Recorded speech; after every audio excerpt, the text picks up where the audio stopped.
everybody. Welcome. It's Sunday morning and we're home. How you doing? Welcome to the newly rebranded Cruise Smarter Live. Ask questions, get real answers, cruise smarter. And that's what we feel like we do every single Sunday. We try to answer your questions. We try to bring you useful information so you can make informed decisions on the best cruises to take for your next vacation. For about the next hour or so, my lovely wife Rebecca and I will be doing our best to answer your questions. And we have a couple of topics of interest to talk about today as well. Some based on recent events yesterday and some based on our recent cruises and things like that. But hey, Alex is here, Bean's mom, Betty, Sue and Phil, Mimi, a whole bunch of people are joining in on TikTok as well. Bills fan, how you doing? How's the temperature up there in Canada today? Eric is very excited for our Hawaii group cruise. There is still time to join us on that Hawaii cruise. In fact, we just had somebody book last week. We just had a new person book last week who's coming to join us in Hawaii. So it's not too late to join us in Hawaii. Hey, Benny, how you doing? Brandy's here.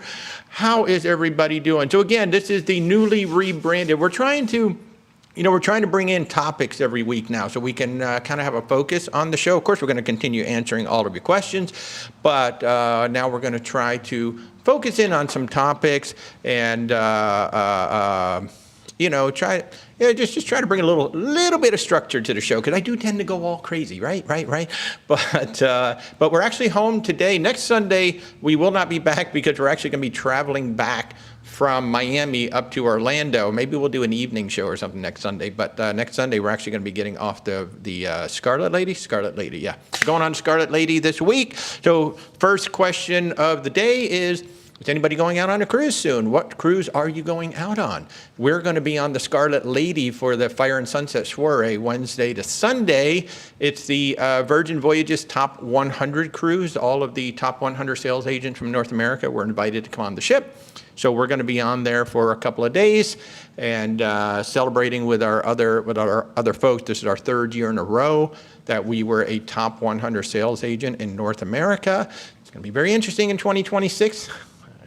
I don't know if we'll do a 4-peat. We'll see. We might do a 4-peat, but we will see. Oh my gosh, everybody's in here. It also depends on the new calculations of the top. Well, that's true. They're gonna do some new calculations. So, oh, Benny says great new music. Thank you, Benny.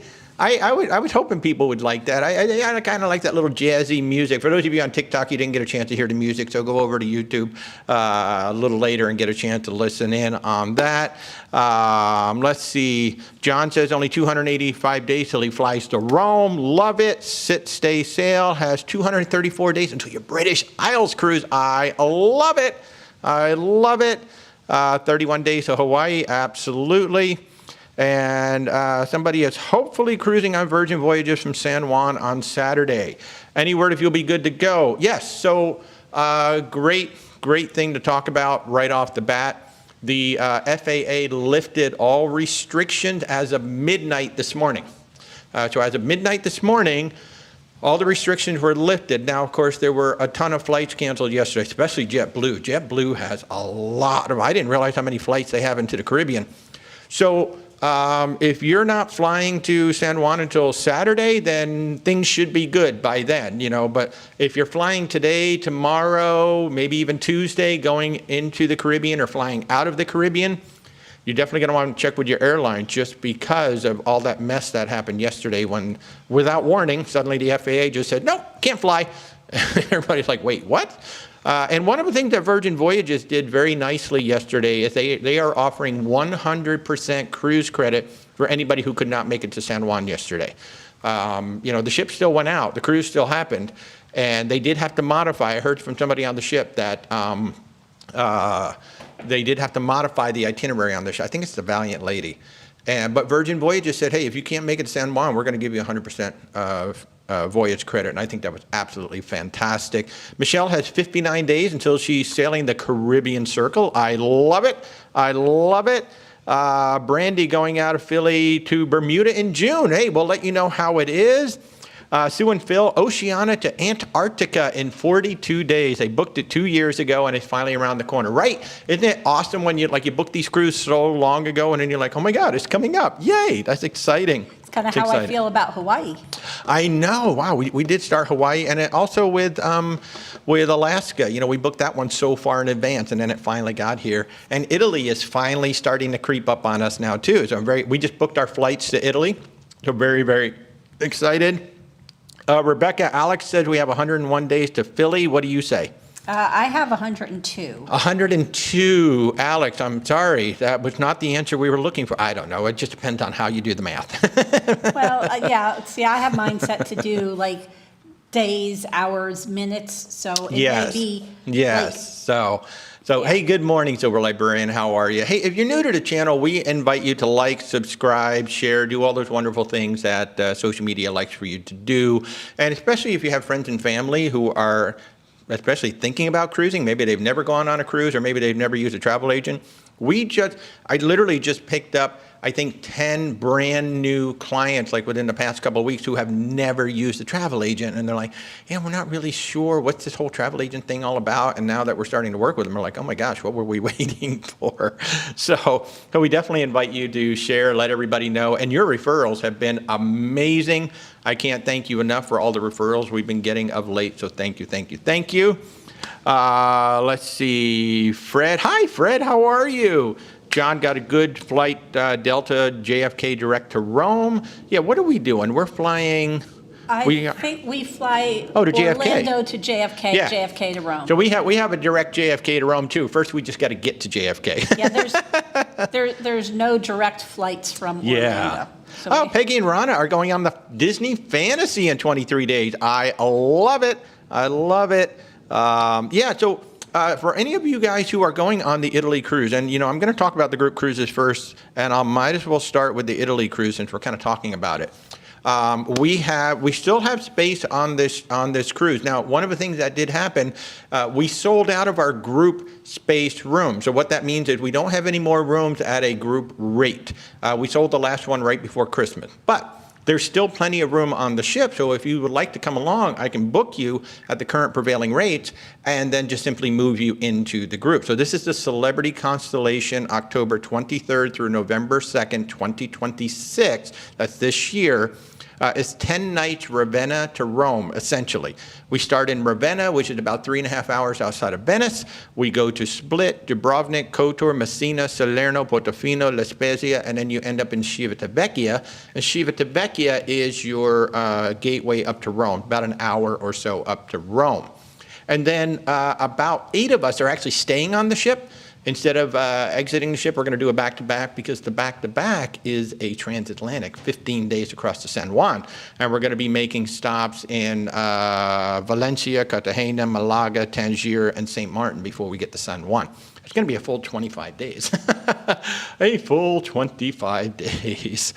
So that is going to be amazing. Plus, we put together a 6-day land tour before the cruise. So if you want to come join us on this cruise, we actually have a 6-day land tour. It's actually in the tour operator gave it to us 2 ways. One, you can book it with all the included tours, or you can just book it with the hotels and transportation, and we'll all just kind of be staying together, but then you just go off and do your own thing. So talking about that, the flights are now available. If anybody's watching this, I've been meaning to send an email out to everybody, but the flights are available, and the flights through Celebrity Cruise Line basically the same price as if you book it independently. The big difference is you don't have to pay for the flights until final payment. So that's what we ended up doing. We got Delta? Yes. Yeah, we got Delta Airlines. And we went with premium economy because premium economy, and I see I have a question about Hawaii, Molly's mom. I will get right there shortly. We found out at premium economy on these particular jets, they actually have lie flat. In the premium For economy. the international leg. Yeah, the international leg actually has lie flat. I was like, wow. So that's what we are doing. And we couldn't afford business class, so. Yeah. Oh, That was stupid expensive. John, I'll coordinate with you offline. He's asking if yes, we are flying Delta. Maybe we are on the same flight. Wouldn't that be cool, John? I would love that. I would love that. All right. So this is awesome. Yes, everybody's excited about that. Benny got a good direct from Miami. Yeah, if you're flying from Miami, you can certainly do that. Okay, Molly's mom, you have a great question up here about Hawaii. Can you tell me if there is a cruise in Hawaii that starts and ends in Honolulu? The answer is yes, there is one. Well, there's one that I know of. There could be a local company too, but the one that I know of is Norwegian Pride of America. She starts in Honolulu, does the loop of all the islands and come back, and they also offer a 3-day land stay, so you can create a 10-day land sea tour if you wanted to. It's actually pretty cool. And the Pride of America was kind of getting a little bit long in the tooth for a little while, but she just got a dry dock. She just got herself refreshed, so she is in really pretty shape.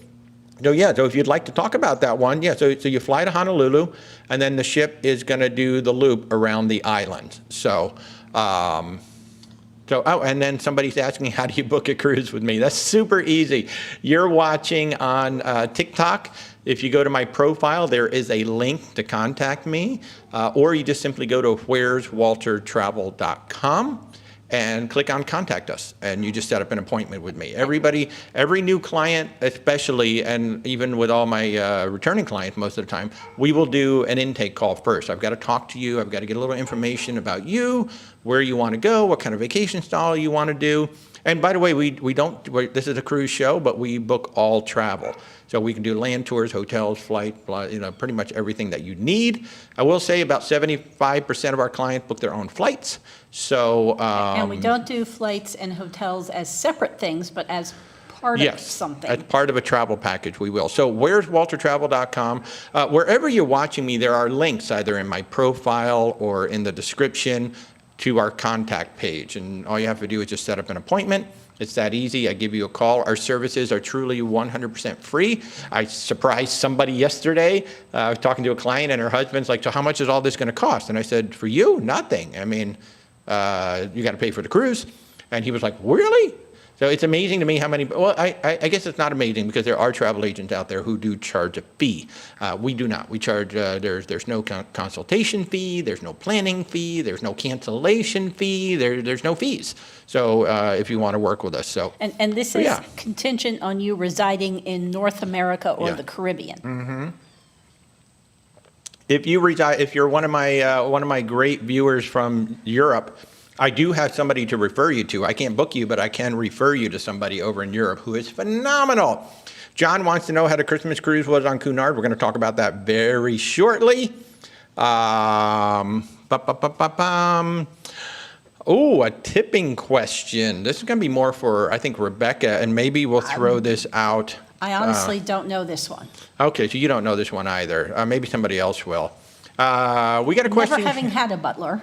Yeah, we have a question here. Somebody's staying in an owner suite on Norwegian. What is an acceptable tip for a butler for 7 days? So for a room steward for 7 days, we're usually like, in the 20 to 40 range, depending on the level of service. And that's over and above the automatic. Yeah, but the cash that we're actually giving. So for a room steward, we're usually like $20 to $40 for a 1-week cruise, depending on the level of service. So for a butler, maybe it's a little bit higher than that. Anybody watching here actually sailed with a butler? So we've had clients sail with Royal Genies, but we don't discuss tipping with them. It's pretty much what you want to do and what you feel is comfortable. But if anybody has some ideas on the appropriate amount to tip a butler in an owner suite on Norwegian, certainly do chime in. The Google says $10 to $20 per person per day. Okay, there you go. So the Google suggests $70 to $140 for a 1-week stay. But use your own judgment. You might even ask a couple of your fellow folks in the suite. Like when you're sitting in the suite lounge, you can broach it quietly and just ask. Why not?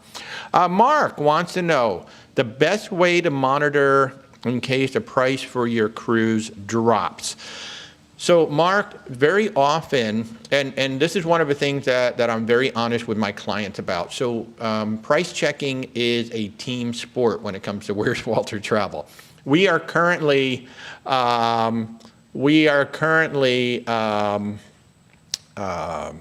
just get this.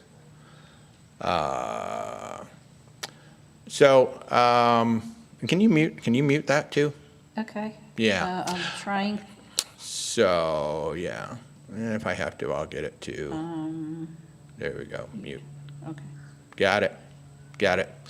Sorry about that. A little distraction there. The best way to monitor prices, it's a team sport with Where's Walter Travel. At any given time, we are managing anywhere from 500 to 800 trips at any given time. And we have this amazing travel management system that we use. It allows us to do that, and we can offer personalized service to everybody, and it's just truly amazing how the system works. Now, we get upwards of 100 to 120 emails every single day from our travel partners. I mean, it's insane how many, and for a while there, like Margaritaville was sending us 3 emails a day. I'm like, guys, please, just stop. But the one email that they will never, ever send me is to say, hey, Mark, booking, his price went down. You should go in and price check it and get rid of it, and reset it. So very often what happens is you guys get a promotional email. Let's say you're booked on Royal Caribbean. You get a promotional email from Royal Caribbean that says, hey, we're having this amazing sale. And you take a quick look and it's like, hey, it looks like my balcony room might be a little bit lower. So you just simply ping me. I go in, takes me about 30 to 60 seconds to check. And if your price is lower, I can price check that. However, not on every single cruise line. So like Virgin Voyages, we have to cancel and rebook. And when you cancel and rebook, whatever promotions you had at the time you booked will now be wiped out and you're going to get the current promotion. Same thing with Princess. Princess has now changed their default deposit policy to where it is a non-refundable deposit. So if I cancel you and rebook, you're going to lose that deposit. I can't just move the money over. They do have a refundable deposit option. So in most cases, if you think that a price has gone down, or if I'm price checking for somebody else and I know that I've got other clients on the same ship, well, then I'm just going to go ahead and check for check those people on the spot and just make sure everybody's set to go. But cruise lines, some of them are starting to make it a little bit harder to do that. They don't want us to do that. They don't want us to price check. They want us to leave your room alone. And I think that was one of the big driving factors for Princess to change their deposit policy to be default non-refundable, because there were cases where I would book the same client 4 or 5 times. Just cancel, rebook, cancel, rebook, cancel, rebook to take advantage of the new fares. I think Princess kind of got tired of that. And I'm just one person. Imagine how many, there's well over 200,000 travel agents in the US. So just imagine how many agents were doing that same process. So there are some tools out there. There are some, that people swear by. I haven't found a tool that I like. And part of it is just because we have so many cruises. But there are some people who swear by certain online tools that can send you an alert that, hey, I think your cruise went down. I think Gary Bembridge has one he recommends. That's true. I think Gary Bembridge may have one. So Tips for Travelers. If you go to Tips for Travelers website and just search for price check or cruise price checking or tracking, he may have something there. And Gary's the man. And this does depend on you being before final payment for the Correct. Most part. Once we're past final payment, sometimes they will give you onboard credit if the price changes after, but not always. So, Kathy, good morning. Thank you for the updates on the travel restrictions and the updates. Yeah, and then somebody said, are some of the Caribbean ports closed because of the capture of the president? None of the ports actually closed, to my knowledge. None of the Caribbean ports actually closed. However, some of the cruise lines did cancel their port calls because the situation was kind of tense and they didn't want their ships getting anywhere. I don't blame them.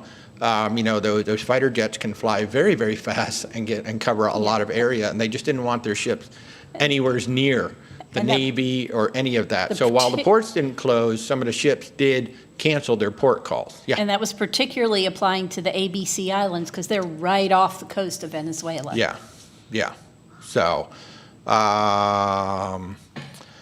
Alex, how was the afternoon tea on Cunard? We're going to talk about Cunard in just a few minutes. Let me do that. I will say, hey, John says he typically gives $15 per day extra for butlers, $10 per day for room stewards for twice a day service. And that was something that we did have on Cunard. We actually had turn down service. So that was really, really nice. Oh, Brandy says the Shipmate app is something she uses. So that's good. I like that. And Betty is saying cruise plum. So I'm going to answer this question, and I'm going to jump into our first topic. Hello, Walter. Can people bring their animals? So there's only one cruise ship that I know of where you can simply bring your animals, and that is the Cunard Queen Mary 2. And that's only when she's doing transatlantics. What she just said.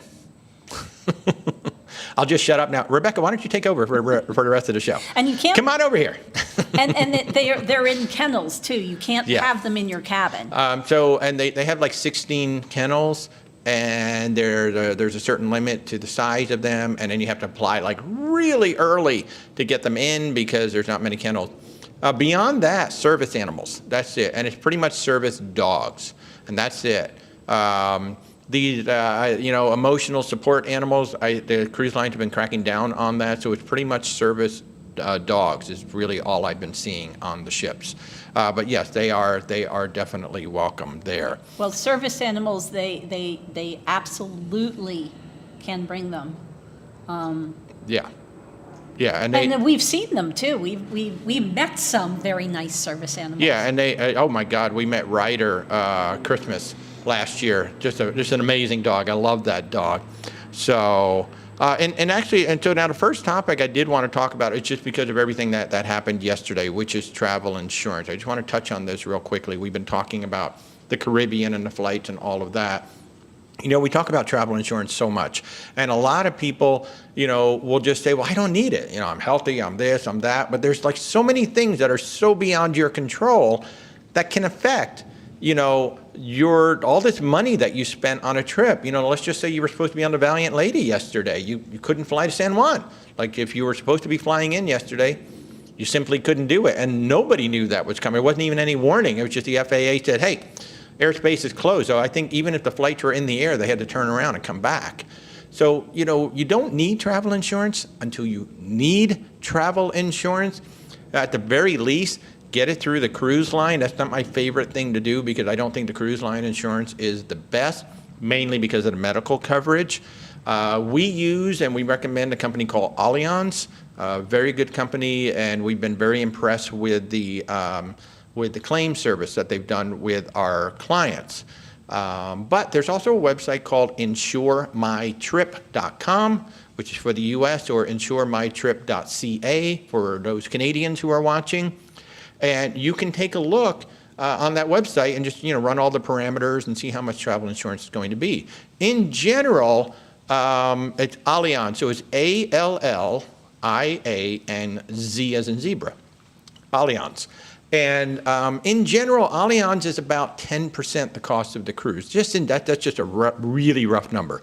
It does tend to go up as you get into your 80s. And actually, one of the biggest factors in your travel insurance cost is the state you live in the United States, because every single state has different rules and regulations. And I can tell you, based on all the insurance quotes we pulled, Washington State has the lowest travel insurance costs of any state out there. I don't know what the rules are in Washington State.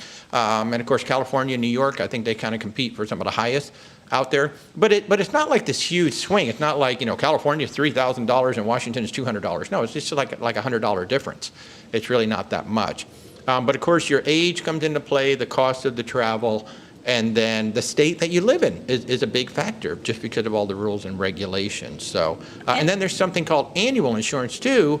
If you're taking multiple trips every year, Allianz travel insurance, the minute you go 100 miles from your house, that travel insurance kicks in. So if you're doing a road trip, if you're taking a train, you're taking a flight, taking a cruise, whatever it is, anything that's happening within the 12 months, you're covered. And Go ahead. It is important, even if you're healthy, and you think, Yes. I'm healthy, I'm fine. Being healthy doesn't stop you from tripping and falling, say. Yeah, or getting hurt on an excursion. Yeah, and if you do that, if you have to use the medical services on the cruise ship, that's quite expensive, and that is almost never covered by your US-based health insurance. Well, like Judy is saying here in her comment, and man, I got to tell you folks, I was on the ship when Judy did this. Judy tripped over a coffee table in the middle of the night. She tried not to turn on any lights in the cabin, and she tripped over a coffee table, got 17 stitches in her head. That she didn't plan to do that at all. And let me tell you, it was not a pretty sight. I'm sorry, Judy. It was Frankenstein. It was something when we saw her the next day. But I'm so glad you're okay. Oh, thank goodness we can kind of laugh about it now. Yes. But yeah, so just something like that. She just got up to go to the bathroom and just tripped over coffee table and just hit her head right on this crate thing that was in the room. And oh my gosh. So travel insurance, please do get it. Again, you don't need it until you need it. And yesterday was a great example. Nobody knew they were just suddenly going to close the airspace. So if your vacation was totally screwed up, oh well. So so please do get travel insurance. We've even had cases where people plan these vacations a year, 2 years out, and if you're a woman of childbearing age, you may not realize that you're going to be pregnant enough not to be able to cruise 2 years from now. Yeah. And so we can change. We can change your cruises, but you may not always know when you're going to go. And of course, if it's a last minute thing, like yesterday was a last minute thing. So John Cooper said it's in the cruise line terms and conditions in Europe that you must have travel insurance. Yeah, I've heard that about some of the European cruise lines. And plus they tend to do their bookings differently too, where it's like it's a whole package. It's the flight, it's the hotel, it's the cruise, it's everything. So Yeah, so, hey, Silver Honda's going on the Margaritaville Islander. I love it. Margaritaville Islander is so fun. We have a big group that's put together for the Margaritaville Beachcombers, not our group. It's a group that we're running for somebody. But I'm really excited about the Beachcomber, too. I'm really, really excited about the Beachcomber. Now, a lot of people are asking me about the Cunard Queen Elizabeth, and I want to talk about that. But you know what? I haven't talked about our groups in a while. Let me just run through our groups real quick, and then we will jump into the Cunard. Oh, I have a new ship for my fleet. So yeah, so we'll talk Cunard in just a moment. But let me just walk through the groups because we haven't talked about these in a while. We do have some amazing groups, starting off with our Christmas Time on the Rhine. Oh my goodness, Christmas Time on the Rhine. This is going to be in 27. So we picked December of 2027. So now you have a year and a half. Well, you have almost 2 years to pay for this cruise. Now, Christmas, river cruises are more expensive than ocean cruises in general. And then you throw in a Christmas markets cruise, it's only 3 weeks. It's a 3-week time frame. So you throw that in and the prices do go up a little bit more. Now, the exciting thing is I started my group just as Avalon was having a sale. And what I didn't realize at the time is that I actually locked in the sale price. I mean, I just locked it in.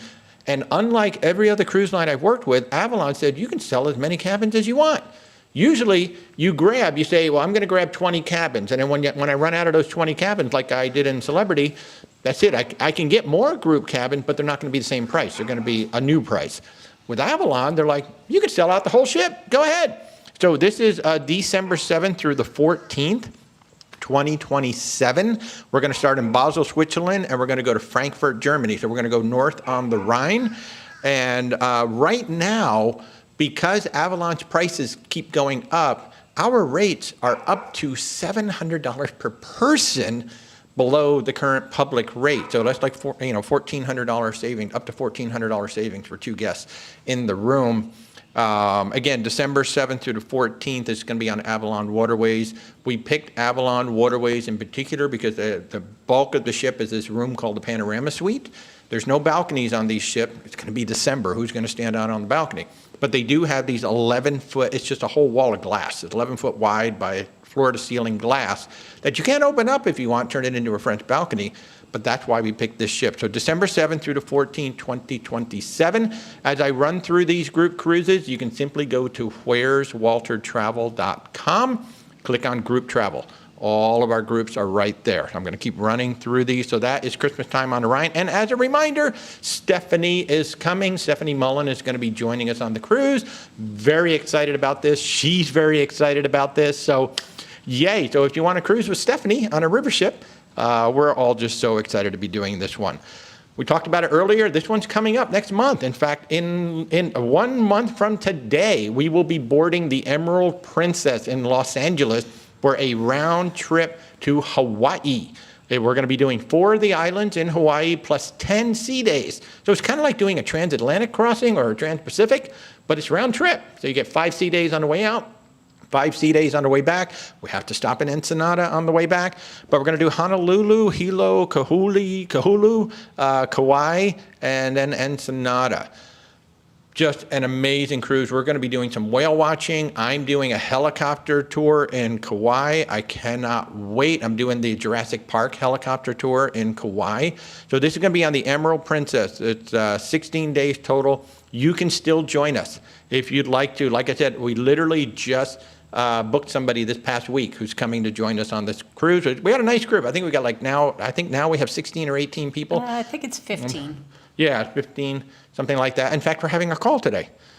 Folks who are on the Emerald Princess. Oh, I don't think I sent the invite to our newest person, so I need to make sure I do that. But anyway, so that's happening February 4th through the 20th, 2026. Of course, we've got our big group going out of Philadelphia in April 16th through the 23rd, 2026, La Lido Loca with Tony and Jenny B. We're going to be on the Norwegian Jewel, first cruise out of Philadelphia in about 20 years. They just started building the terminal in December. What could go wrong? I mean, of course, they're going to have it done by the time we get there. Of course they will. No problem. It's Philly. So we're gonna sail out of Philly. We're going to go to Bermuda. We're going to stay overnight in Bermuda, and then we're going to go to Charleston, South Carolina, which I'm really excited about. Charleston is an amazing, amazing port stop. And of course, there's going to be exclusive group events on the ship. We've got 3 sea days. We're going to have group events on the ship. And then a bunch of us are flying into Philadelphia a few days early, and we're going to be doing some land tours going around Philly and exploring Philadelphia. So again, April 16th through the 23rd, coming up in a few months, the La Lido Loca group cruise. We talked about it, Italy, the best of Italy and Croatia, October 23rd through November 2nd of this year. Celebrity Constellation, she's a smaller ship. About 2,000, plus or minus 2,000 guests. I like smaller ships in the Mediterranean. They get into some of the smaller ports. Plus, there's less people getting on and off the ship, so I think the smaller ships are great in the Mediterranean.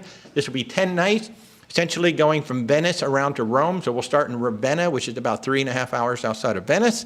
We'll go down to Split, Dubrovnik, Kotor, Messina, Salerno, Portofino, La Spezia, and then you'll end up in Civitavecchia. Civitavecchia is about an hour or so up to Rome, so that'll be your gateway to Rome.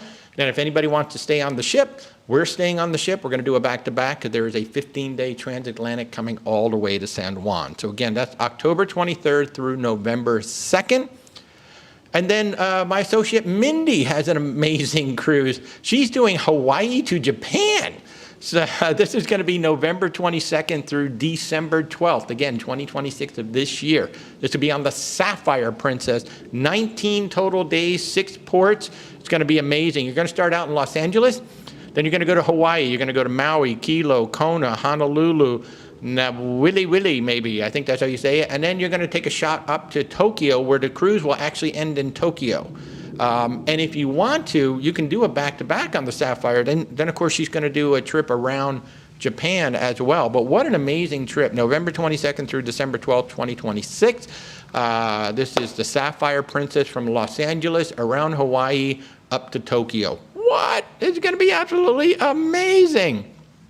And then our newest group, if any of you are motorcycle fans, there is a YouTube channel called Cruiseman's Garage. He's got like 76,000 subscribers on there. It's all about a particular Honda motorcycle and how to maintain and take care of this motorcycle. Well, they're all getting together on a ship, and they're going on the brand new Norwegian Luna in 2027. This will be January 30th through February 6th of 2027.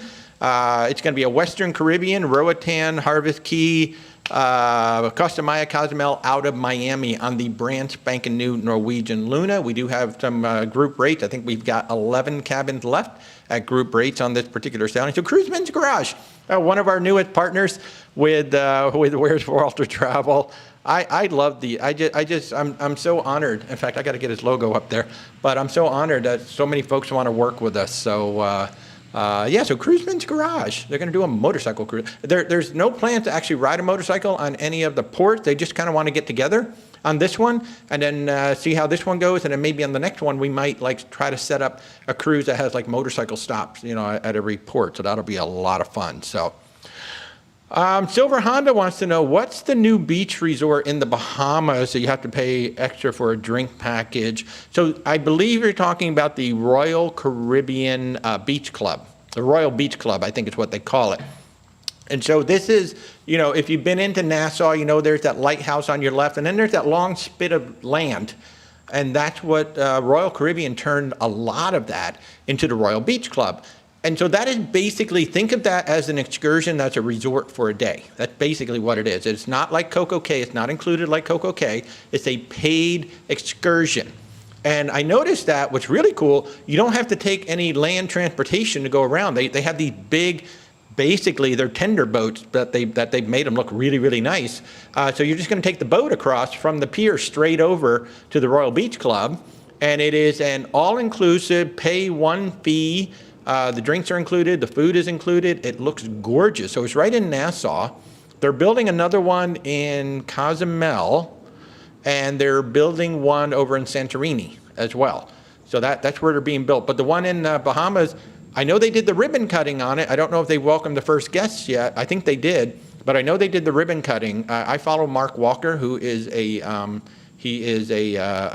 cruise director with Royal Caribbean, and he was there on the first day, which was really, really cool. So, let's see, Kathy, for the Philly cruise, Patton, you received postcards from Norwegian saying you have more paid specialty dining. Are they trying to get us to book more and ultimately end up paying? I don't know what the card said. I really don't know what they're doing. I don't know if they're trying to get you to buy. You can buy more specialty dining, absolutely. Well, you just pay the price. There's no package. Yeah, there's no package for them, so I'm not really sure what that says. Maybe you didn't use all the ones that were included with your reservation? I have no idea. Maybe, but they wouldn't remind you of that. That's weird. So people have been asking for Cunard. What did we think of Cunard? So number one, I did get the ship. I got this. I mean, we were so very excited. Very excited. Whenever I see a plushie or an inflatable ship, I'm there. I love these things so much. So now I have another plushie for my collection. So it's the same size as Virgin, actually. So let's talk about Cunard and the Queen Elizabeth. I have a lot of content that I've shot, and I have a question about gratuities. I'll just answer that real quick. The question is, why do people remove the gratuities? I don't know. I think it's the dumbest thing to do in the world because those people work incredibly hard, and you should leave the gratuities in place. So I think a lot of people don't realize that those go towards for people who you may never meet. Correct. Who also help. They help people in the background too. Make your cruise better. So they think it's just the room steward or just the server. And it's not. It's not. There's bus people, there's laundry, there's, the assisted people. Yeah. So you see the people in the front, steward. You don't see the dozens of the people in the background. So and it's small portions, but Yeah, it is small portion. But if you have a lot, then a lot of people giving in, then it turns into something. I'll answer the question about Virgin Voyages in just a couple of minutes, but let's just quickly talk about Cunard and the Queen Elizabeth. So we spent 12 nights on the Cunard Queen Elizabeth over Christmas. We were hosting a group of 65 people, and it was our very first time on Cunard. Now, number one, the thing that I noticed right away when I saw the Queen Elizabeth up close, she's actually built on the frame of the bones of the Carnival Spirit class. It's very obvious when you look at her. You go, oh yeah, you can kind of see the lines of the Carnival Spirit class. Now she's been modified greatly, but you can clearly see if you look at the Carnival Spirit, you look at her, you're like, oh yeah, I can really see the similarity. It's a Carnival ship, and it's built from Fincantieri calls it the Vista class. That was the name that they gave that particular frame, but she is an absolutely gorgeous ship inside. Oh my God, just so classic. What I like about Cunard is you don't forget, at least, okay, so on the Queen Elizabeth and Queen Victoria are sister ships. They're basically identical. Queen Mary, too, of course, is the transatlantic ship. And then the Queen Anne is the modern ship. So when it comes to the 3 older ships, you do not forget that you are on a cruise ship. There's a lot of wood. There's a lot of nautical themes. In fact, there are so many paintings and photographs of Cunard's ships all over the ship. They love their maritime heritage on Cunard. So you will never forget that you're on a cruise ship, and I think that's a wonderful thing. And it's absolutely beautiful inside. The service is everything that I expected. It is very proper, it is very British, but it's very warm. I thought it was going to be a little bit more standoffish. I was like, oh, they're going to, because I'm dressed in T-shirts and a short during the day. They're not. No, they were just they're incredibly pleasant. There were a couple that got to know me pretty much right away. The barista got to know me within the second day. He knew exactly what I wanted each time. I wonder why. Yeah. So what I do is I bring, this is a Yeti cup, but I have something that basically looks like a regular coffee, like the paper cup that you get, but it's an insulated thing. And so I would just bring it with me to the barista, and he would just take it from me, and that he just made my cappuccino right in that thing. So I ended up getting like a larger cappuccino every single time. And it's a good thing because Cunard does not have any takeaway cups. Yeah, Cunard does not have the paper cups. So if you're going on there and you like to drink coffee like I do, I would strongly recommend bringing like one of those insulated coffee cups, or maybe bring a Yeti or something with you, because they literally just have china. It's not even like plastic, it's actual china. They're going to give you a china cup to take with you, which is, very proper British. I will say this is our 3rd Christmas in a row. So we did Oceania, we did Azamara, and now we did Cunard. Cunard does Christmas like over the top. Yeah. I mean, over the top. I don't think we ever did count the Christmas trees. There were more Christmas trees than I've ever seen on a cruise ship. Could barely look in any public space and not see a tree. The Christmas trees were everywhere. The gingerbread village was amazing. It was absolutely gorgeous. There were nutcrackers everywhere, like huge nutcrackers everywhere. But then just getting into it, they had the staff captain read "'Twas the Night Before Christmas" to a whole bunch, actually to all of us, but he read "'Twas the Night Before Christmas" right in the grand lobby. That was so adorable. Then either later that night or the next night, all the officers, they called it the officers' choir, but basically all the officers just stood on the big staircase in the grand lobby, and they sang Christmas carols. They handed out the sheets to all of us, and during White Christmas, they blew the fake snow into the room. It was absolutely hilarious. They gave us the most wonderful Christmas gifts in the room. Like we've gotten ornaments from other cruise lines before, but they're like plastic. These were glass, hand painted. I don't think they were glass. Well, that's what it said on the thing. Okay. And they were hand painted, and there were 2 of them, one for each of us, not just one for the room. It was absolutely wonderful. Just everything about it. One of the things that they did that I'm very disappointed that I missed, they do these live radio shows, and I didn't realize what it was when I saw it in the schedule. It was on the first sea day, and they did 4 actors giving the entire history of Cunard while video played in the background. It was, I only saw a couple minutes of it, I didn't catch it. But if you're ever on a Cunard ship and you see that they're doing these radio shows, go. They're super cool. Of course, if you like to dance, wow. Not only do they have the Queen's Room, which is that big, gorgeous, beautiful ballroom, but there is live music, and there are dance floors pretty much all over the ship. Even in the back, by the back pool, there is a bandstand back there. There were so many bands, so many musicians. They have 2 orchestras on the ship, 2 orchestras. One primarily for the Royal Court Theatre, and then one for the Queen's Room. And you're talking like 3 or 4 horns, guitars, drums, the whole 9 yards. 2 of them. On most ships, it's amazing to get 1 orchestra on the ship. They had 2 on the ship. It was absolutely amazing. And just and then what they did on the back pool, I know I got to edit some videos and whatnot. I posted some pictures in our Facebook group. They installed these big like awnings, really big awnings. They look like airplane wings, is what they kind of look like. They put 2 of them on the back pool, which created a ton of shade, which was lovely. And then they put all these really nice padded sofas and stuff underneath it, so you can sit out by the pool, have these beautiful like padded sofas and padded chairs to sit on, and you were under shade, which was nice. So you can enjoy the outdoors without getting beat on. Which was nice. The pools were absolutely gorgeous. There were 2 pools on the ship, absolutely gorgeous. if you're somebody who likes the spa's really weak. It's very small, not much to it. Even like the thermal suites, not really much to it. So if you're a spa person, you definitely would be disappointed. The massage was good, though. I thought the massage was good. So the services were good, but the spa itself, if you want like thermal suites and things like that. The one place where I thought Cunard kind of fell flat a little bit was the food, especially the food in the main dining room. I had 2 bad meals, actually like 2 bad entrees. And like the Christmas meal was the most disappointing one because it was like, this is going to be your big entree, right? It had lobster on it, it had shrimp, and it had fish. And the lobster was so overcooked it was mushy. The fish was hard as a rock. It was so dried out. And the shrimp, one of the shrimp still had all the shells on it. So it just was not that great of a meal. But an entree. But my entree was good. Yeah, her entree was good. I don't care because mine was bad. No, I'm just kidding. But it was a very mixed bag. Yeah. Other than the soups were pretty consistently good. The soups were amazing.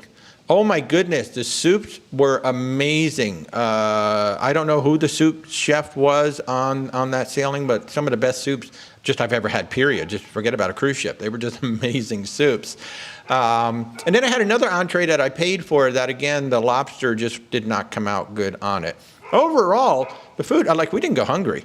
The food was good. It just wasn't, I was expecting a little bit more elevated because this is Cunard. So I was expecting, and especially since Cunard does not emphasize specialty dining, they emphasize the main dining room. Now, we were in the Britannia dining room. We were not in the Princess Grills or the Queen's Grills. Those are different experiences. That's kind of like, with Celebrity when you move up into the Blue dining room or you move up into the Luminé. Those are much better experiences. We did not do that. We were just, we were regular guests, so we were in the Britannia dining room. So the Britannia dining room for dinner, I thought was okay. Elements of it were great. The soups were amazing. And we had some good entrees. And we had some good entrees. Some good appetizers. So it wasn't, I would not qualify it as bad. It's certainly not the worst main dining room we've ever been in by far. No. I mean, I would put Norwegian, Carnival, and Royal Caribbean below Cunard. I mean, and what I will say is that the buffet was good. The Veranda Steakhouse, fabulous. We did dinner and lunch in the Veranda Steakhouse, fabulous. Well worth the price for those dinners, absolutely amazing. Everybody wants to know about afternoon tea. Afternoon tea was great. The one that I wish we'd have gone to was the Christmas Day one, because the Christmas Day one was just over the top, crazy. We did not go to that one because we were having dinner and had late lunch. I don't remember why we didn't go, but they literally do it every single day. We had dinner, that was it. We had a dinner that scheduled that evening, and it was, we would have been not hungry for dinner at all. Yeah, so it was 3 to 4. It's a lot of food.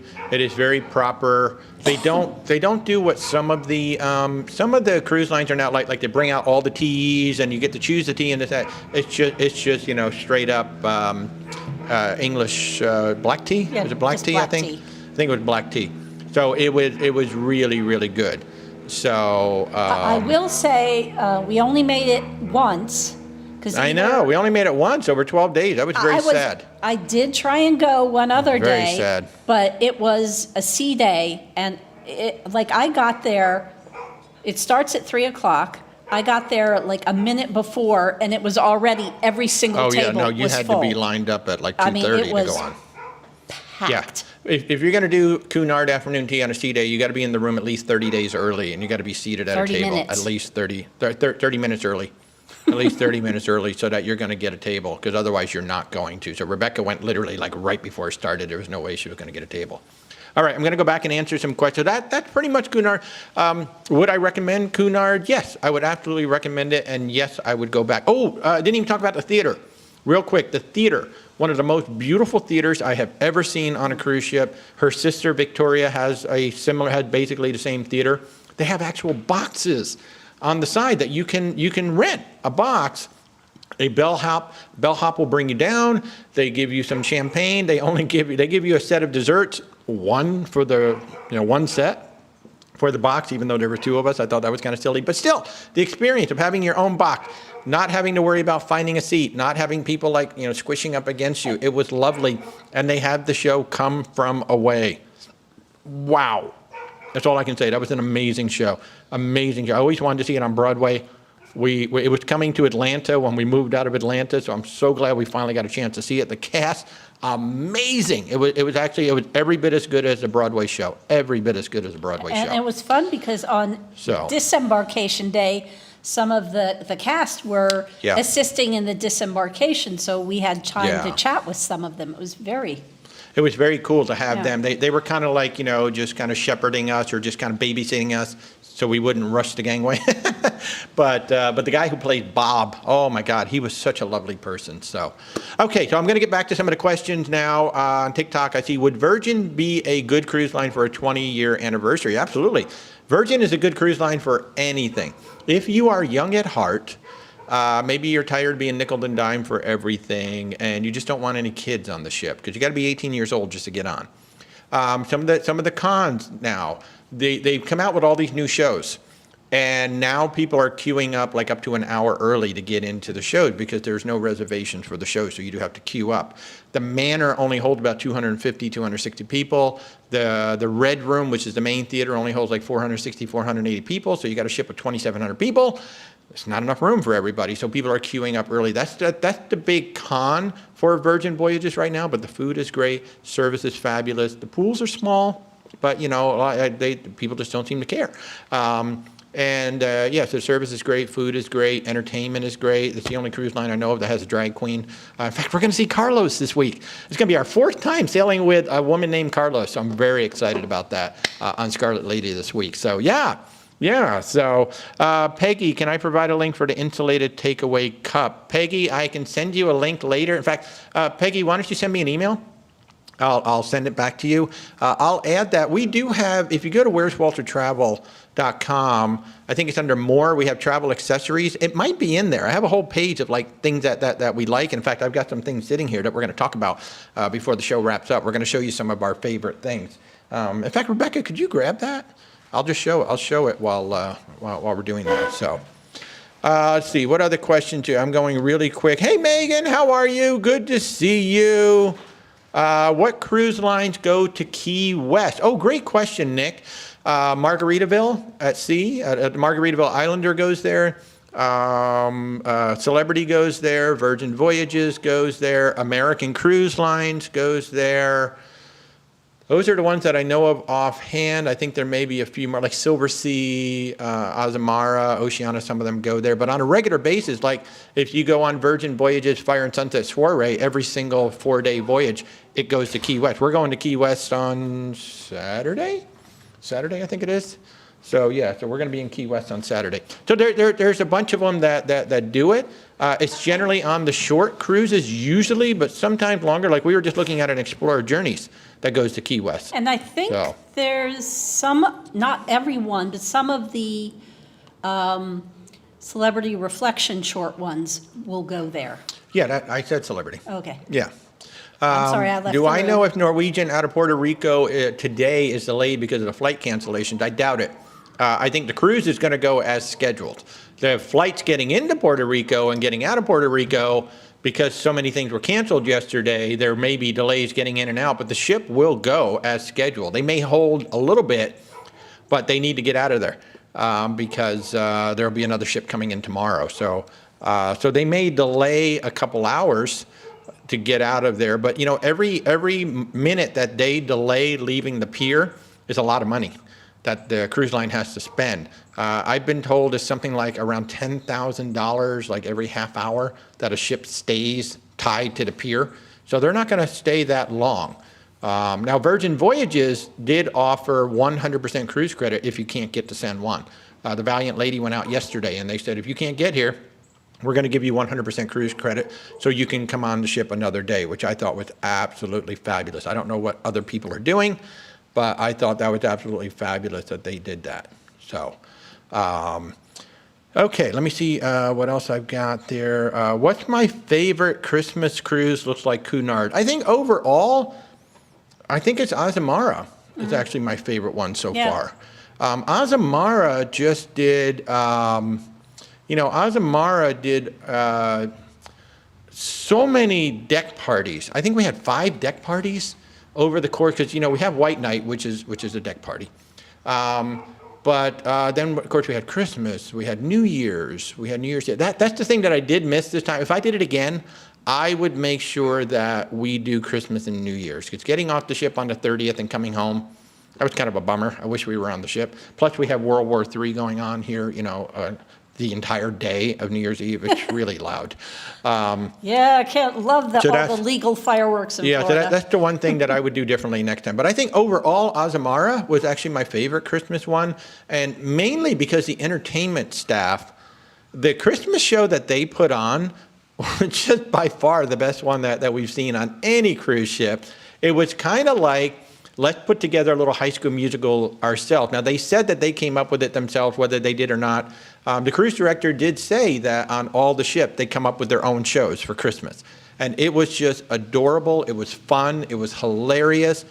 And one of the coolest things on that particular voyage is that the captain, there were 2 times during that voyage that they did an officer's buffet. So literally the officers were serving us out on the decks. It was actually kind of cool. And the captain was kind of like the maitre d', kind of floating around talking to everybody. The captain was so personable. And I think the coolest thing that actually happened was Rebecca and I were waiting for the elevator to leave the ship. And the captain walked by, we're in an elevator lobby, and the captain's on the phone, and he walked by and he kind of waves.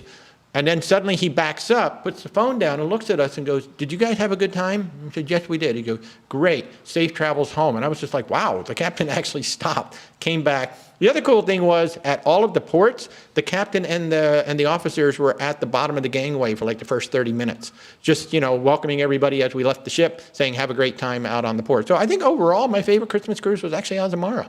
Yeah. I think. So, I mean, we didn't get Christmas crackers, but Yeah. Oh, that was the other thing too. On Christmas Eve, Christmas Day, Christmas Day, we got Christmas crackers in the main dining room. Eric, any news about the Hawaii cruise tax? Yes, at the moment it's paused. A federal judge allowed an injunction to pause it while it goes through the legal process. So as of right now, it's on pause. I believe it has gone in effect for land accommodations, but for floating accommodations, because that's where the lawsuit is, it is on pause right now. So no tax as of right now, but it's still in play pending legal stuff. So, Hannah Morgan, you're doing the Queen Mary 2 in 2027. Love it. Looking forward to the things they offer. Did you do any lectures of any kind? Oh my gosh, so the lecture schedule, every single day there was some sort of a lecture going on.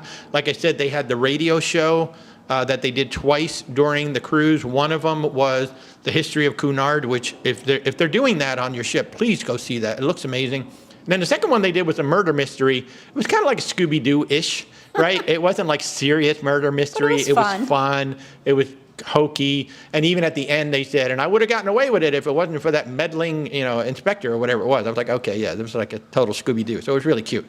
Now the Queen Mary 2 has been doing a lot of very interesting things. They've been doing themes, which is very cool. They've had a film festival on there. They've had British Murder Mystery Festival. So you may want to check the voyage, and they may not have it yet because it's 2027, but a lot of those transatlantics, if you're doing a transatlantic, they've been starting to set up themes because you're on the ship for the whole week, which is super cool. So yes, Cunard has a very robust lecture series.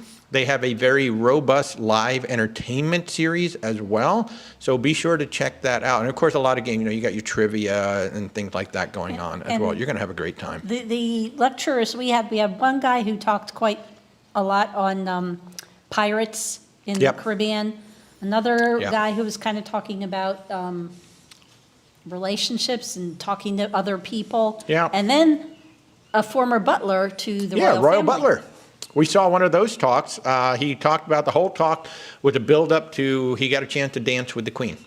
dance with Queen Elizabeth, and it was just lovely. He was one of the royal butlers to Queen Elizabeth, and that I think he did 2 or 3 presentations over the course of the cruise. This was a 12-night cruise, so he did 2 or 3 presentations over the course of the cruise, and he did an etiquette course. Yes. Too. I kind of wish I'd gone to see it because they did it in the Queen's room, and the ship's officers were going to be his models and test subjects, including the captain. So I would have loved to have seen that. By the way, we had one of the youngest captains I think we've ever had. He was very young, and I heard from one of the crew members that he may be going to MSC, so that'll be interesting. He's very Italian, very Italian. Oh, and I did the behind-the-scenes tour. That was pretty doggone cool, and my favorite thing, finally, we got to go backstage. I like to go backstage and see like how all the props and all that work. And then we got to meet one of the cast members have come from away. And I really enjoyed that. I always love going up to the bridge, but I really enjoyed getting that behind the scenes of the stage. That was awesome. So Rick, welcome back from a celebrity constellation. We were just talking about that earlier. We're going there for Italy. So I'm glad you had a great time and you met some new friends. That's the best part about cruising, everybody. If you've never been on a cruise ship, that's why you go cruising. You meet new people, you make new friends. And as travel agents now, we have made so many new friends with all y'all. This is why we love to do group cruises. We love to do group cruises with y'all. The one that we just did, I was a host for Distinctive Voyages on that one, so it wasn't my group, but I had a great time bonding and meeting with a bunch of folks on there. I was actually representing a bunch of other travel agents on that particular cruise, and that was super, super cool. So. Dennis, hi, how are you, man? Hope you're doing well. You wanted to say thank you for keeping us updated on the current event. Much appreciated. You're welcome. This is what I try. We try. That was such a weird situation yesterday. I was heads down in working, and Virgin sent an alert saying, hey, if you can't make it to San Juan today, we're going to give you a 100% credit. And I'm like, why can't we make it to San Juan? And then I saw the news, and I was like, oh my God, I better alert all my clients. So yeah, so I do that. I use a tool called Constant Contact. I've got all y'all in there, and I just throw it out there. And then this morning, I threw another one out there saying, the flights are open. Of course, with all the cancellations, there's going to be some ripple effect. By the end of the week, it should be good.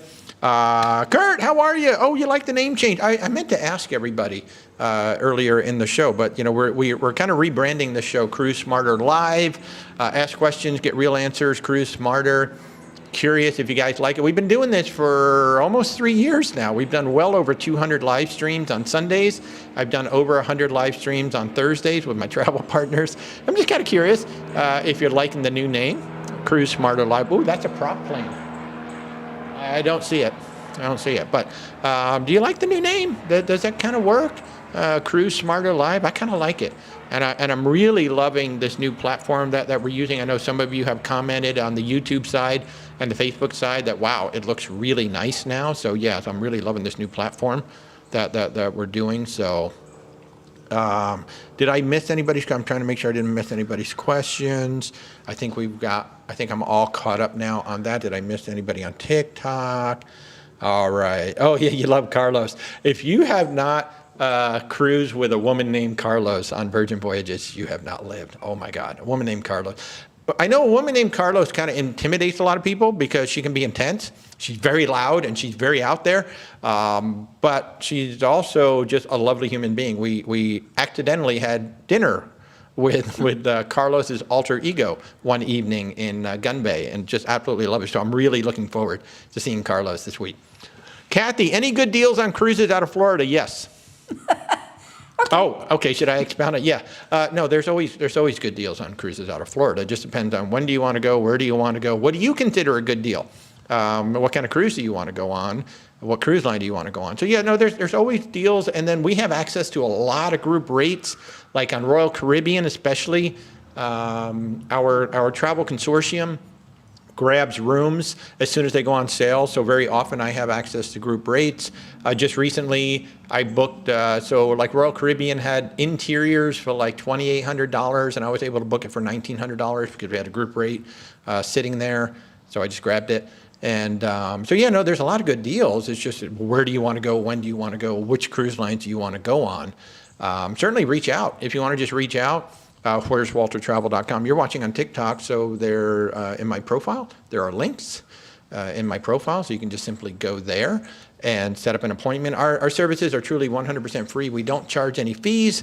We don't charge any cancellation fee. We don't charge you anything at all. Our fees are covered by the travel partners, and those fees are baked in. So if you book directly, say with Royal Caribbean, they just keep the commission. That's all.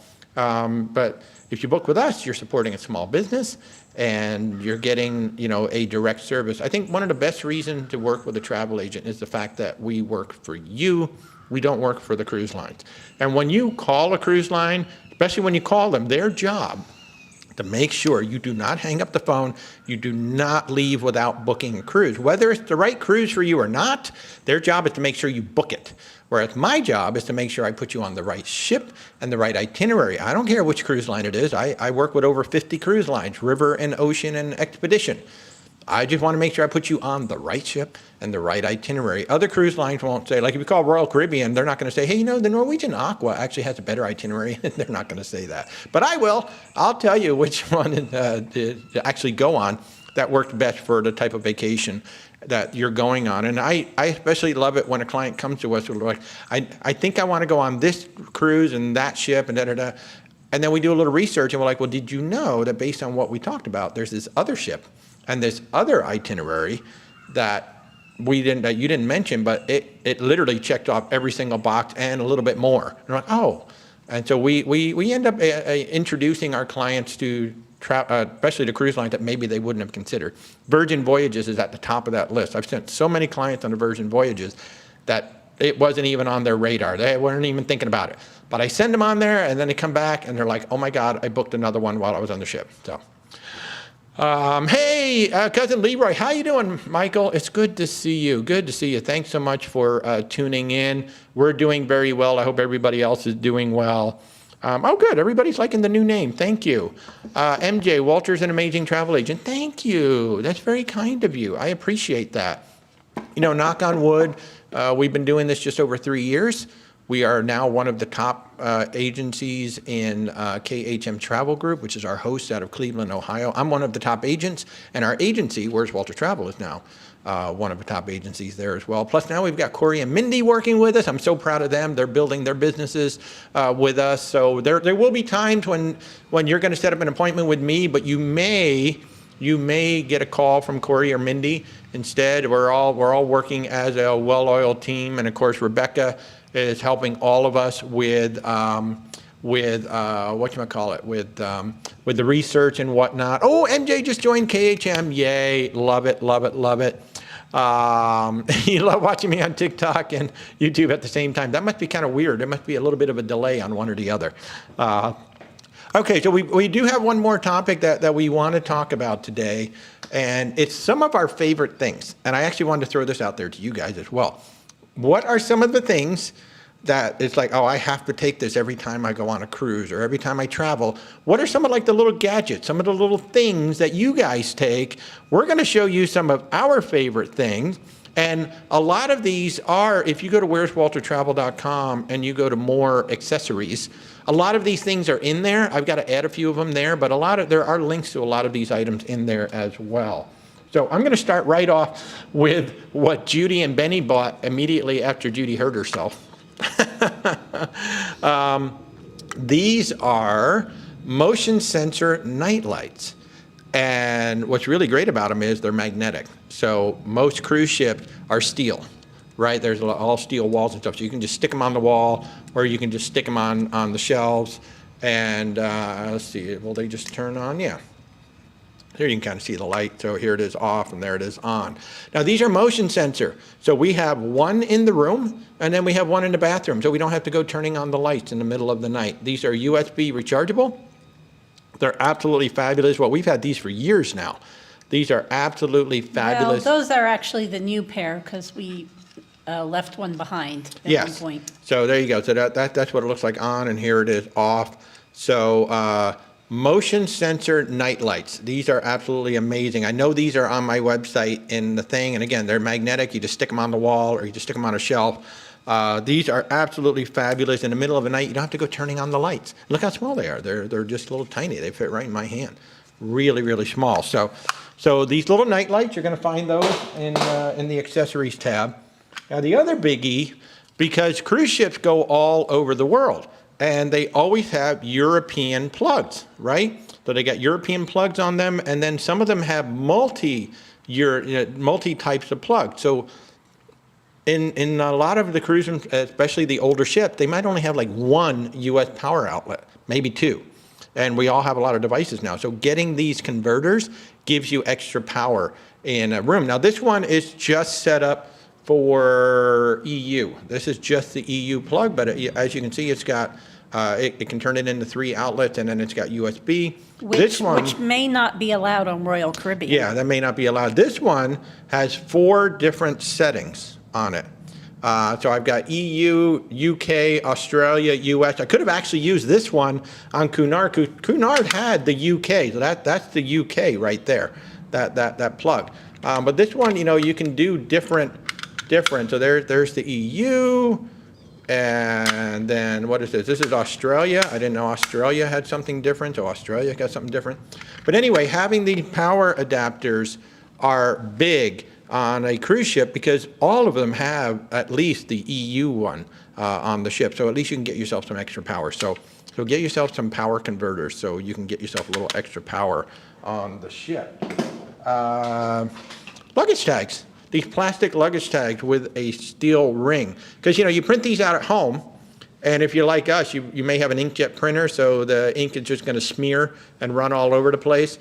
So this narrow size works with Royal Caribbean and Celebrity for the most part. And obviously Cunard. And actually Cunard. And then they have most of the other cruise lines, it's a wider tag. So if you get yourself a wide one and a narrow one, that'll pretty much handle all of the cruise lines. And as you can see, it's a wire tag, so it shouldn't come off And that luggage. way you don't have to worry about the staples and the glue and the tape and however you want to get your thing attached.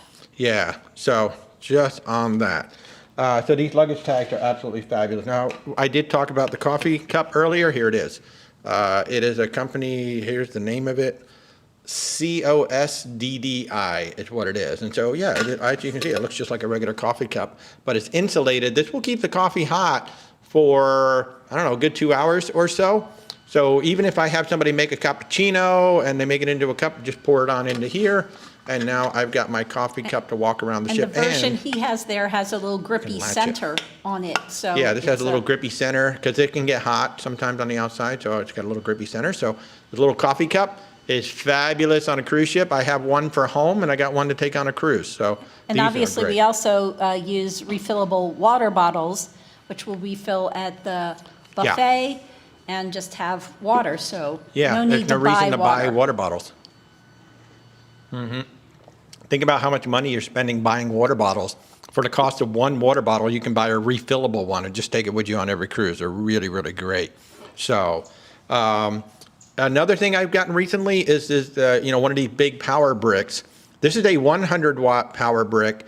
This can power my laptop. And the one that's got the white mark on it is a 100-watt power. So I can actually charge up my laptop one time. I've got a MacBook Pro. I can plug this into my MacBook Pro and run the MacBook Pro. Because, one of the things, like when you're sitting in your room, when you're in your stateroom, there's power there, right? So you've got power and you can plug in. But when you're walking around, like I like to work like in the buffet, or I like to work out in some of the public areas because there's some big bright lights or big windows on Scarlet Lady and all the lady ship. There's actually the dock on the back. Sometimes I'll sit outside. They've got great Wi-Fi outside. And if my power's running low, I can just plug into this brick. I don't have to worry about plugging into the wall. So, although Scarlet Lady does have more power and USB outlets in various places than most other ships do. Yeah. A digital scale. This is invaluable because so many airlines and like the Brightline train, you got to stay within 50 pounds on the luggage, or you got to stay within 70 pounds if you're going first class. And this is a nice little digital scale. It's got a little digital readout. You just simply loop it onto the luggage like so. You just pull on it. It just pick up, and it's going to give you the weight. Rebecca brings this with us so we can double check the scale, while we're on the ship or wherever before we leave. Plus, on the trip home, I don't always pack things in the exact same place that I did on the way there. And this has been within a half a pound. this digital scale has been within a half a pound because we just had 2 full-size pieces of luggage for that 12-night cruise, and that thing was within a half a pound both times on the Brightline train. So a digital luggage scale is great. Well, I dropped one, but these are handy dandy little clips, not only to hold your towels in place on the chairs at the pool, but also if you have a balcony, you usually have a couple of chairs out there, you can clip your bathing suit or your wet shirts and stuff, just clip it right to the chairs so that they don't blow over. You never want anything to blow over. In fact, they don't really want you to put things out on the balcony, but if you clip it, you're going to be in good shape. Make sure you have at least 2 per item holding it in place so it doesn't blow over. But these little spring-loaded clips are absolutely fabulous to have on the ship. Speaking of the sun and all of that, get yourself, I call these an idiot hat because, you know, it goes all the way around. I had some melanoma cut off my shoulder just recently, so baseball caps are great. They protect the front of your face, but the back of your neck is getting hammered, especially if you're in the Caribbean. So you get one of these, and the back of your head is being protected. So I call it the idiot hat, but you know what? It's a great little hat. Something I highly recommend. It's got the mesh up on the top, so it does breathe, so I can wear it all day and it doesn't really bother me. And then in terms of sun protection too, just got myself a new, this is the SPF 50 or UPF 50, whatever they call it. This is fully long sleeve for swimming, so this is going to protect my arms. I've had a short sleeve shirt for a while, but I decided to go fully long sleeve. Now that they've cut that piece out of my shoulder, I'm like, you know what, I'm protecting myself all the way. And, you know, the orange is very subtle. It's a very subtle color. The lime green that I'm getting, it's a very subtle color. You won't even notice me. I think that arrives tomorrow. I like bright colors. I can't help it. I do like bright colors. So protect yourself in the sun. And one of the things too, like we're going to Hawaii. Hawaii has very stringent rules on sunscreen. So make sure you check sunscreen. You should always be getting reef safe sunscreen when you're going on a cruise, especially if you're going to be going swimming in the ocean. You should always have reef safe so it protects, you know, the marine environment and all of that. But Hawaii has very stringent rules, and there may be some other places too that have very stringent rules. So make sure you check the rules on sunscreen and things like that before you come. But use sunscreen. Please use sunscreen. One of the other things, Rebecca has this really cool, this is a pop-up hamper. Look how small it is. It's just this little thing right here, little pop-up hamper. Let's see if I can do this without hurting myself. I'll show you what it does, but, okay. That was very manly, wasn't it? Okay. Dramatic. Yeah, dramatic. But here, this is the size of it. Yeah, nice big hamper. As I hook it, there it is. See.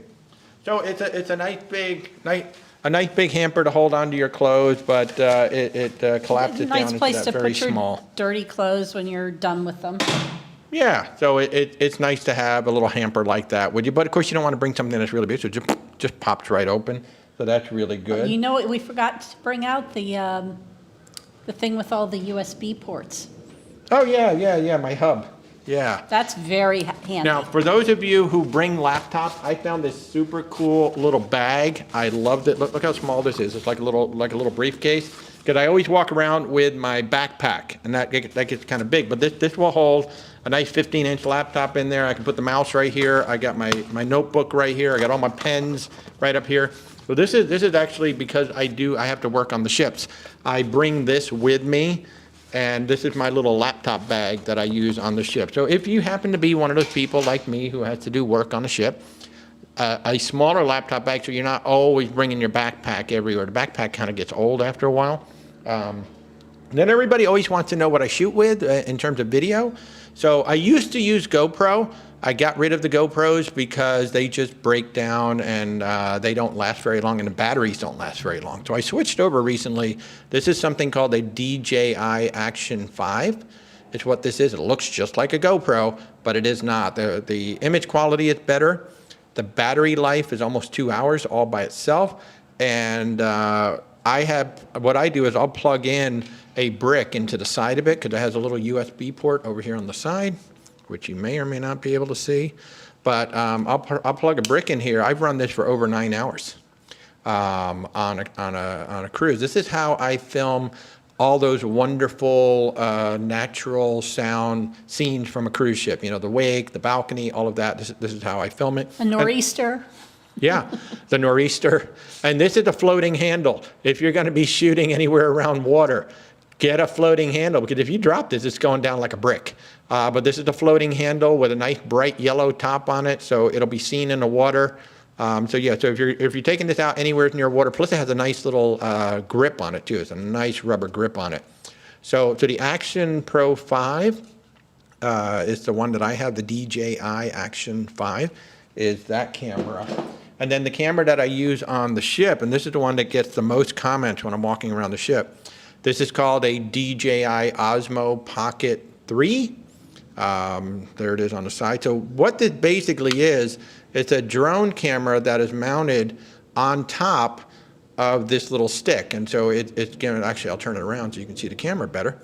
But the camera itself is gimbal stabilized.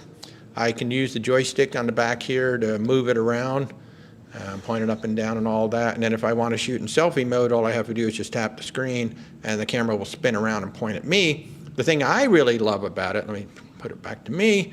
The thing I love about it is that, or like right now, it's shooting horizontal. You can see me in the camera. I'm horizontal, but then if you flip the screen to vertical, now it's shooting vertical. So you can shoot vertical and horizontal on the same camera without having the need to go ahead and edit differently, but it's just super cool the way it does that. There we go, bring it back. So the DJI Pocket 3, Osmo Pocket 3, that is this little camera. This is a beautiful thing right here. And last but not least, the microphone that goes with it. So you see these two microphones right here. I use these when I'm filming a lot as well. This microphone that's out here is going to my phone, and then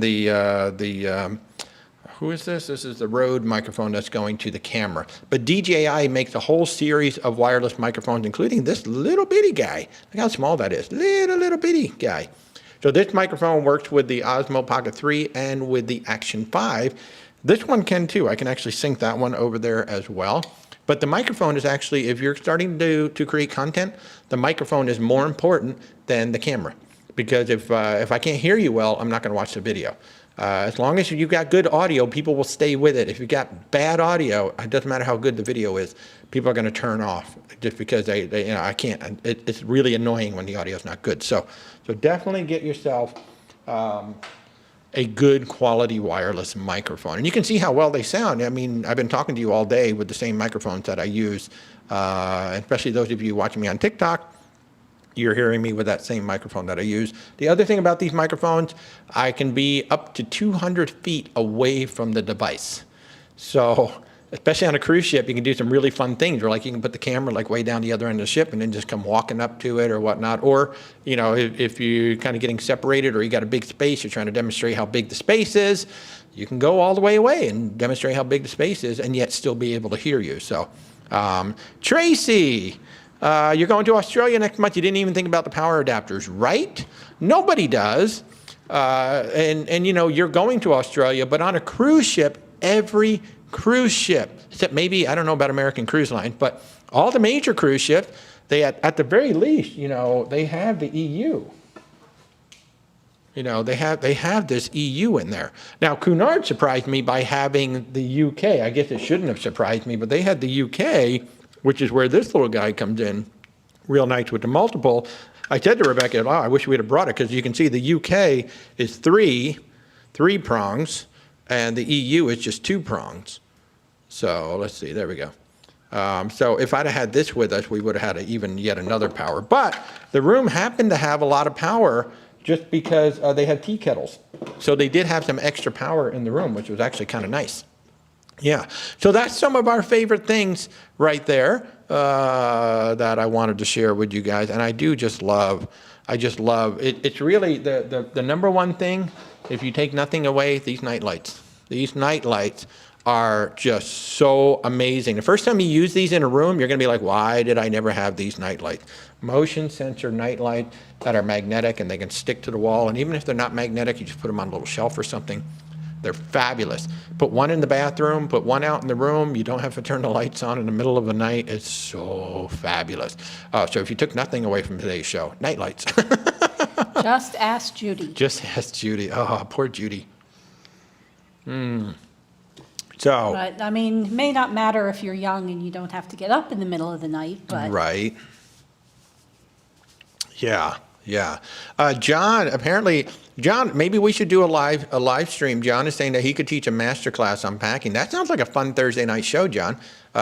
John is so much fun. John, I'm so glad that we met you. I'm so glad that you referred us to your boss. That was awesome. But, if you want to do something like that, John, you want to do like a master class on a Thursday night, I'd be more than happy. Of course, we've got to have drinks. We got to have some wine, maybe a cocktail while we're doing it. But if you want to come on a Thursday night again, John, I'd totally be down with that. I think that'd be a heck of a lot of fun. Sig the Solo, do I have links for the product?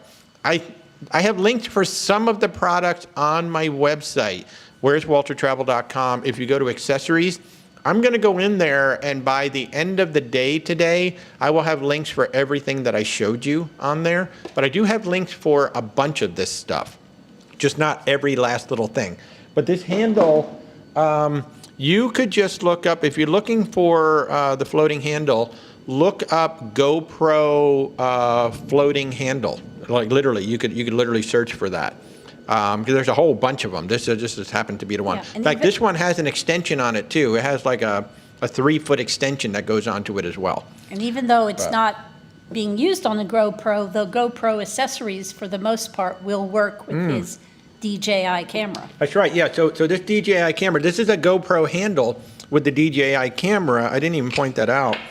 You can see the DJI camera had basically the same mounting system that the GoPro did. That was one of the brilliant things. One of the brilliant things that they did was this is the exact same. So this is a GoPro handle, and this camera just mounts right onto it and just slip it right on there, and voila, it's on there. So yeah, that is one of the great things that DJI did. Was they made their product backward compatible with GoPro, so it was fabulous. So. All right, John, cool. Let's plan on it. Let's plan on it. John is going to offer us a masterclass on a Thursday night, cocktails optional. We'll go ahead and touch base off camera, John. Now, we're going to be gone most of the month of February, so I don't know when we'll do it, but let's talk about that. That would be a lot of fun. Sue and Phil just bought the coffee cup. I'm telling you, this is one of my favorite things to take when I travel.